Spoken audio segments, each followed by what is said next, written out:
analisa kenapa Yunarto Wijaya menjadi sasaran pembunuhan. Jika benar tokoh ini mengerikan. Mereka ini bermufakat melakukan kejahatan pembunuhan berencana terhadap 4 tokoh nasional dan seorang direktur eksekutif Carta Politika, lembaga survei. Kemudian tersangka juga memberikan uang sebesar 5 juta rupiah untuk melakukan pengintaian terhadap target-target, khususnya target pimpinan lembaga survei. Gue ngeliat ini malah opportunity kalau gue bicara branding terhadap diri gue. Dan yang lo tahu ini korban sistem politik. Ini korban orang-orang yang nyari duitnya itu sangat gampang tadi. Di situ gue ngerasa kayak dapet jawaban Tuhan. Ini sesuatu yang bukan sekedar numpang lewat momennya. Kok ada kecelakaan lagi kayak gini? Ini kayak jalan gue gitu. Saya sayangkan kenapa orang-orang yang merencanakan itu ya pernah juga jadi seorang prajurit, jadi perwira di TNI.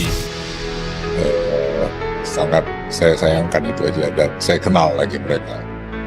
Saya kira tidak elok buat yang muda-muda.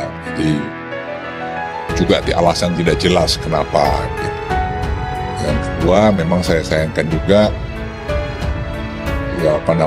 dalam era demokrasi yang menuduh pemerintah tidak demokratis, justru sekarang ini terlihat bahwa yang tidak demokratis siapa.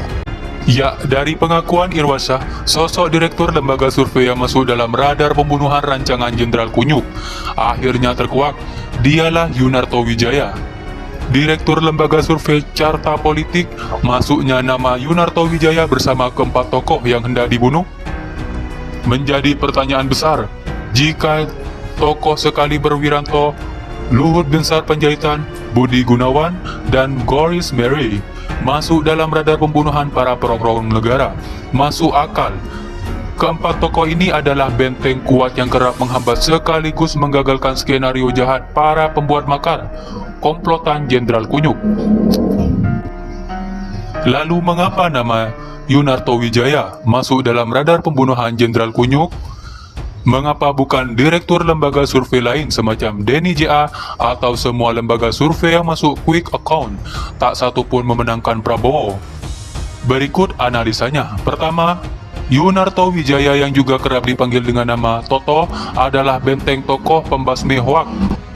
Para kampret di Twitter, Yunarto Wijaya sangat rajin berkicau di Twitter. Sesekali saya kunjungi akun Twitter Yunarto Wijaya sebelum Pilpres 2019, di sana ia sangat getol melawan setiap hoak, provokasi, dan cara berpikir ilogikal kaum kampret. Akun Yunarto Wijaya di Twitter cukup berpengaruh dengan followers ratusan juta. Yunarto Wijaya bisa mengguncang dan menguliti setiap kicauan semacam Tengku Zulkarnain, Fahri Hamzah, dan Fadlizon. Sebagai contoh, Yunarto Wijaya pernah menyindir habis Tengku Zulkarnain untuk beli cermin. Kicauan Yunarto Wijaya juga kerap menyindir kubu cendana bersama Jenderal Kunyuk. Sindiran-sindiran Yunarto Wijaya lama-kelamaan pasti membuat gerah Jenderal Kunyuk.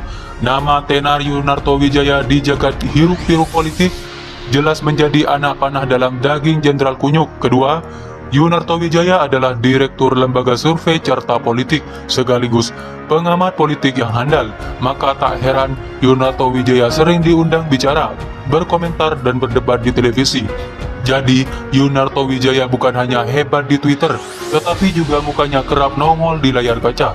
Selama perhelatan kampanye Pilpres dari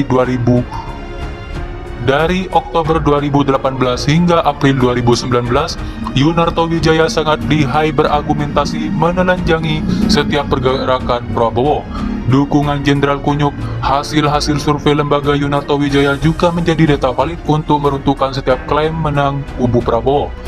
Bicara politik di bulan politik, kehadiran Yunarto Wijaya membuat dunia berpolitikan sangat menarik. Argumen Yunarto Wijaya sangat teratur dan rapi dan selalu ditunggu-tunggu oleh para penikmat kekisruhan politik. Tak heran selama Pilpres 2019, Yunarto Wijaya bertransformasi sebagai bintang politik. Ia tak kalah tenar dengan Fadlizon. Bedanya, jika Fadlizon tukang nyinyir, Yunarto Wijaya tukang menyapu nyinyiran. Dulu saya kenal nama Bima Arya yang sangat fasih bicara politik.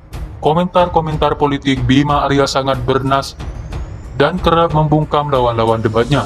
Namun kemudian Bima Arya terjun langsung membenahi pemerintahan kota Bogor dan menjadi wali kota di sana. Selepas Bima Arya undur dari sebagai pengamat politik praktis, tak ada lagi anak muda yang muncul dan sanggup fasih bicara politik. Namun pada tahun 2012, nama Yunarto Wijaya kemudian meledak di ruang publik saat menjadi Direktur Eksekutif Carta Politik, menggantikan Bima Arya. Alumni Universitas Parahyangan ini seolah mengisi kekosongan yang ditinggalkan Bima Arya. Sejak namanya meledak, Yunarto Wijaya kemudian dikenal luas sebagai pengamat politik yang handal sampai sekarang. Gaya bicara Yunarto Wijaya langsung to the point, berani dan penuh data dan fakta, membuat kubu Prabowo, terutama Jenderal Kunyuk, kewalahan. Yunarto Wijaya juga berani membuat kontroversi pada awal April 2019 lalu. Yunarto Wijaya sempat membuat geger jagat politik Indonesia. Saat itu, Yunarto Wijaya berani menerima tantangan para pembencinya di Twitter untuk taruhan pindah negara jika Prabowo menang. Keberanian itu bertaruh dan yakin 100% Prabowo kalah. Membungkam dan memukul sisi psikologis kubu Prabowo. Tak ada direktur lembaga survei yang berani seperti dia. Dan memang setelah hasil rekapitulasi KPU terbukti benar, Jokowi menang dan Prabowo kalah. Hasil quick count Carta Politik hanya selisih sangat tipis dengan hasil KPU. Kekalahan Prabowo sesuai dengan hasil survei dan quick count lebih lembaga survei pimpinan dia membuat pendukung Prabowo malu, bukan main termasuk Jenderal Kunyuk. Apalagi jika melihat latar belakang YW sebagai bagian kaum minoritas di negeri ini, namun bersuara vokal, membuat kaum intoleransi emosi hingga ke tingkat ubun-ubun. Jika akhirnya YW masuk dalam radar pembunuhan yang diotaki Jenderal Kunyuk, maka cukup logis. Sekurang-kurangnya ada beberapa alasannya. Pertama, untuk membalas dendam Jenderal Kunyuk. Kedua, untuk menghentikan sepak terjang YW yang semakin tenar dan kerap menyindiri dan menguliti kubu perongrong NKRI. Ketiga, untuk membuat tuduhan baru kepada kubu Jokowi yang telah bersekongkol dengan lembaga survei. Agar lembaga survei bungkam, maka salah seorang pimpinannya dihabisi. Dalam kalkulasi Jenderal Kunyuk, YW termasuk pimpinan lembaga survei yang bintangnya ke depan semakin cerah, mirip MBAP di PSG sampai tahun 2024 dan bahkan sampai Indonesia bubar ala Prabowo. YW dianggap sebagai ancaman dalam skenario pembunuhan ala Jenderal Kunyuk. YW adalah sosok paling mudah dilenyapkan dan paling untung dari segi dampak politik. Akan tetapi Tuhan berkata lain, nyawa YW masih dilindungi. Kapolri Tito dan jajarannya jauh lebih hebat. Polisi dengan cepat menangkal pembongkaran dan menggagalkan skenario jahat Jenderal Kunyuk. Jenderal Kunyuk pun kini meratapi kegagalan di balik jeruji besi. Begitulah kira-kira